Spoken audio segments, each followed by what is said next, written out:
இது கோழிக்கறி பூண்டு பேஸ்ட்டு கொஞ்சம் அரைச்சி வச்சு ஜீரகத்தூள் ஆட் பண்ணிக்கணும்.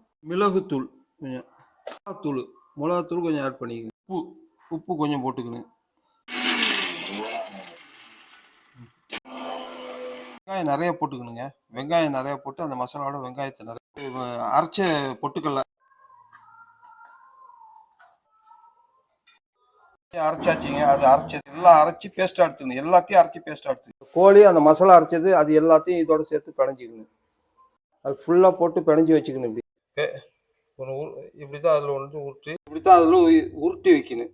இந்த கையால் இது எண்ணெய் சட்டியில் அந்த உருண்டை பிடிச்சி உருண்டையை இது எண்ணெயில் போட்டு பொரிஞ்சது இப்போ டேஸ்ட் சூப்பராக ஃபஸ்ட் கிளாஸாக இருக்குது.